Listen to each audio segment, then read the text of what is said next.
हो चुका है आप सभी के लिए एक रण का आगाज और आप सभी का इंतजार हो रहा है समाप्त। नमस्कार, कैसे आप सभी? उम्मीद है आप सभी बहनें अच्छी और स्वस्थ होंगी और इंतज़ार है तो बस फाइनल परिणाम का।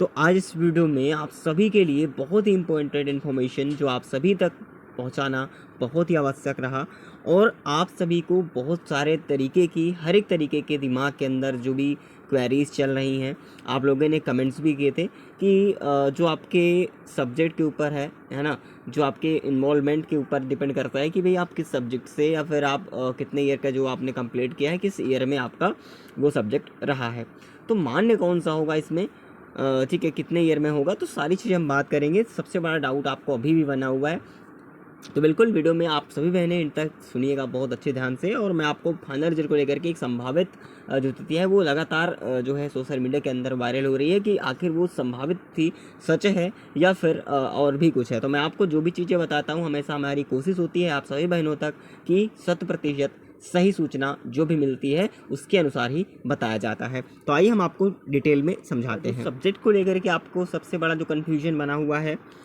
कि आखिर कितने साल वालों को जो है इन्वॉल्व भी किया जाएगा इसके अंदर, इस भर्ती प्रक्रिया में किनका सिलेक्शन होगा, है ना। क्योंकि काफ़ी लोग ये बोल रहे हैं कि इस ऐसे में जो सेकंड वाले हैं, यानी कि जो इनका सेकंड ईयर में रहा है सब्जेक्ट, उस हिसाब से काफ़ी लोग कह रहे हैं कि मेरिट हाई बना देंगे। तो जरूर देखिए, मैं आपको बता दूं ऐसा नहीं है। यहाँ पर समझिए मेरी बात को। देखिए, अगर जब मेरिट हाई बने होते तो ऐसे क्यों करेंगे? जब वो सब्जेक्ट के मिलेंगे नहीं तो कैसे होगा? मेरी बात सुनो। जो काफ़ी लोग बीएससी की बात कर रहे हैं, क्या बीएससी वाले को लिया जाएगा, होम साइंस, सोशलॉजी, ये सारी चीज़ें काफ़ी लोगों के मैटर हैं। इस पर बहुत सारी क्वेरीज हैं कि किसको लिया जाएगा। तो मैं आपको सबसे पहले बता दूं, अकॉर्डिंग टू नोटिफिकेशन जो भी चीज़ें कही गई हैं, आपके पास वो सब्जेक्ट, ठीक है, जिस तरीके समाजशास्त्र की अगर बात की जाए या फिर इसके अंदर यहाँ पर जो भी चीज़ें कही गई हैं, चाहे वो गृह विज्ञान की बात की जाए, है ना, तो इसके अंदर अगर देखा जाए तो आप लोगों को मैं आपको बता दूं, आपके पास सबसे पहले जो फर्स्ट प्रेफरेंस होगी वो थर्ड ईयर के अंदर आपके पास वो सब्जेक्ट होना चाहिए। ठीक है, जो नोटिफिकेशन कह रहा था आप उसके माध्यम से लेंगे कि नियमावली में संशोधन अब हुआ है, कोई बदलाव नहीं होगा, क्योंकि जो समकक्ष डिग्रियाँ थी वो अब ख़त्म कर दिया गया है। लेकिन जो आने वाली भर्तियाँ होंगी उसमें उनका बेनिफिट देखने को मिलेगा। बाकी जो आपके नोटिफिकेशन 2022 के अंदर आया था उसी के अनुसार आपकी भर्ती प्रक्रिया कराई जाएगी। इसमें 2 कंडीशन है कि थर्ड ईयर में अगर आपका फाइनल के अंदर आपके पास ये सब्जेक्ट हैं तो आप बिल्कुल टेंशन फ्री हैं, सबसे पहले ये बात, ठीक है। तो आपके पास अगर दूसरा क्या चांस है मैं आपको बता दूं।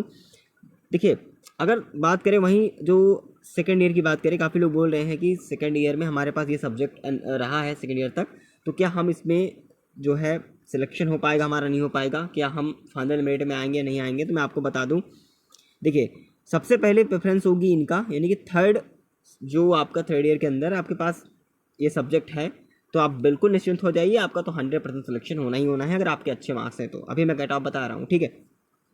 बाकी ये देखिए, मुझे जहाँ तक उम्मीद है कि सभी कैंडिडेट्स इस पर नहीं मिलेंगे, है ना, सभी कैंडिडेट्स जो है इतने नहीं मिलेंगे। जिस हिसाब से कट ऑफ जाएगी उस हिसाब से देखा जाए तो ये सब्जेक्ट वाले नहीं होंगे इतने कैंडिडेट्स, पूरे सीटें तो वैकेंट रहना ही रहना है। तब जा कर के ये क्या करेंगे, सेकंड वाले जो सेकंड लिस्ट आएगी उसी के थ्रू मान के चलिए, कैसे भी करके चलिए, तब जा करके आपको सेकंड ईयर में जिनका भी सब्जेक्ट रहा उनको इन्वॉल्व करेंगे, ठीक है। तो बिल्कुल टेंशन नहीं लेनी है, अभी कन्फ्यूजन आपको क्यों क्रिएट करना, अभी परिणाम आना बाकी है, तब तक आप टेंशन मत लीजिए बिल्कुल भी। बहुत सारे कन्फ्यूजन आपके होते हैं, पर पता नहीं मेरा ये सब्जेक्ट था इस ईयर में था, पता नहीं मेरा सिलेक्शन होगा नहीं होगा, फाइनल जिनका थर्ड ईयर में था उनका सिलेक्शन होगा इस सब्जेक्ट का। तो देखिए, ये सारा जो आपका दिमाग में ख्याली पुलाव पक रहा है ये बिल्कुल सोचना बंद कर दीजिए और आगे एग्ज़ाम के लिए आप टारगेट बनाइए, यूपी पैट की तैयारी कीजिए, है ना, क्योंकि 3 साल की वैलिडिटी भी बढ़ चुकी है, बहुत सारी वैकेंसीज भी आ रही हैं, ठीक है। सबसे पहले ये समझना। और उसके बाद एक बात ध्यान रखिएगा कि आप लोगों को टेंशन लेने की बिल्कुल ज़रूरत नहीं है। जो भी डाउट है कमेंट कर दीजिएगा, मैं आपको बताने का हमेशा प्रयास करूंगा और हमेशा करता भी आया हूं। हमारे सोशल मीडिया से आप ज्वाइन हैं अगर आप, टेलीग्राम, व्हाट्सएप ग्रुप, तो आपको वहां पर इन्फॉर्मेशन प्रोवाइड होती ही रहती हैं। अब बात यहाँ पर करते हैं, रिजल्ट की तरफ आ रहा हूँ। उससे पहले मैं बता दे रहा हूँ कि जो इंपॉर्टेंट फैक्टर्स आप सभी के हैं, जो कट ऑफ को लेकर के कुछ फैक्टर्स होते हैं जो आपकी कट ऑफ को जो ले जाते हैं कहाँ तक, जिस हिसाब से आपकी एनालाइज होकर के जिस डाटाबेस पर आपकी कट ऑफ तैयार होती है, मेरिट तैयार होती है, कुछ फैक्टर्स होते हैं। इससे ज़्यादा मोर देन 4 फैक्टर्स, ठीक है, इसमें डिपेंड करते हैं, बट मैं आपको 4 फैक्टर्स ही इंपॉर्टेंट होते हैं जो आपकी कट ऑफ को बनाते हैं, आपकी मेरिट को बनाते हैं।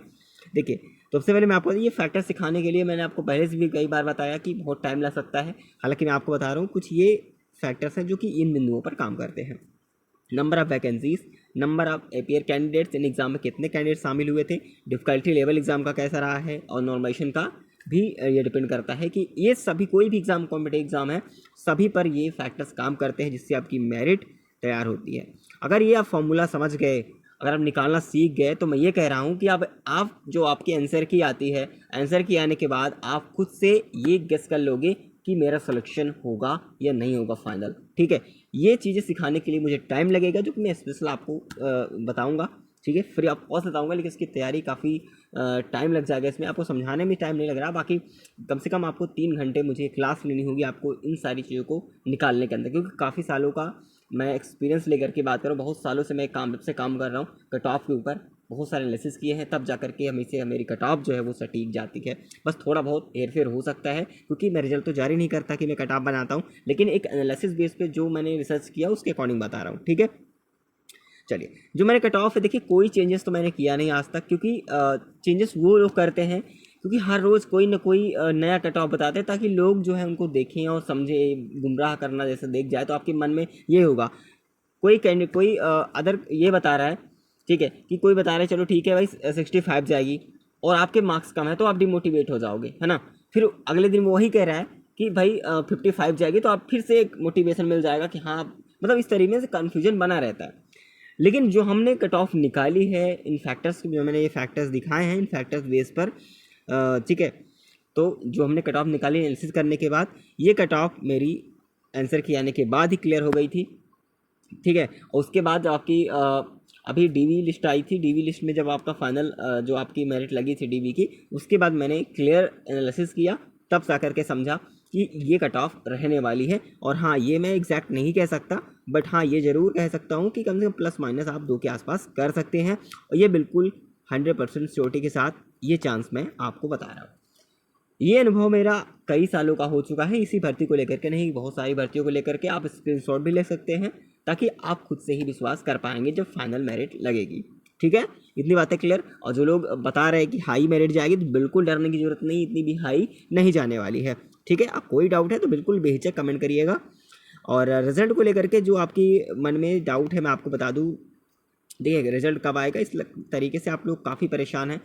तो देखिए, सबसे पहले मैंने आपको कंडीशन बताई कि अब आपको जो रिट को लेकर के परेशान बिल्कुल भी नहीं होना है कि जो मामला कोर्ट के अंदर है तो इसीलिए जो है रिजल्ट नहीं आ रहा, तो ऐसा बिल्कुल भी नहीं है। क्योंकि अगर यूपीएससी आयोग, क्योंकि 2 रिटें तो खारिज हो चुकी हैं, ठीक है, बाकी जो रिटें हैं वो डिपेंड करता है कि यूपीएससी क्या चाहता है। क्योंकि यूपीएससी अभी आप देखेंगे फिलहाल लगभग अभी एक लेटेस्ट जो 1 वीक के अंदर बहुत सारी जो वैकेंसीज ओल्ड वैकेंसीज थी उनको कंप्लीट कराने में लगा हुआ है, क्योंकि आपका एग्जाम हो चुका है, आपका तो फाइनल सिलेक्शन होना है, और 2022 से पहले का भी 2022 के बाद का भी है। ऐसा नहीं कह रहा कि नहीं है, आपके साथ वाले भी ऐसे हैं जिनका एग्ज़ाम भी नहीं हुआ अभी तक, तो उनका एग्ज़ाम कराने के लिए लगा उस पर जो है वो काम कर रहे हैं, इसीलिए टाइम नहीं मिल पा रहा है इनको। ठीक है, तो आपके रिजल्ट की अगर बात की जाए, बस एक इशारा ही काफ़ी है यूपीएससी का, चाहे वो जैसे करे उस हिसाब से वो कर ही देंगे। लेकिन मैं आपको बता दूं, ये लास्ट मई तक आपका रिजल्ट आना 100% श्योर है, आप लोग तैयार हो जाइए। बाकी जून तक आपका ज्वाइनिंग तो हो ही जाएगा। ठीक है, इतनी बातें क्लियर। तो उम्मीद है आपको सभी क्लियरिफिकेशन मिल चुकी होगी, जो भी क्लियरिफिकेशन आपको दी है हमने, जो इन्फॉर्मेशन प्रोवाइड किया है। उम्मीद है एक बार लाइक सभी बहनें करेंगी ताकि हमें भी मोटिवेशन मिलता है, आपके भाई आप सभी तक अगली वीडियो भी प्रोवाइड करें ताकि जो भी इन्फॉर्मेशन कलेक्ट होती है आप तक सही तरीके से आप तक परोस सके। ठीक है, बिल्कुल। चलिए मिलेंगे एक अगली इन्फॉर्मेशन के साथ, सच्ची और एक अच्छी गुड न्यूज़ के साथ।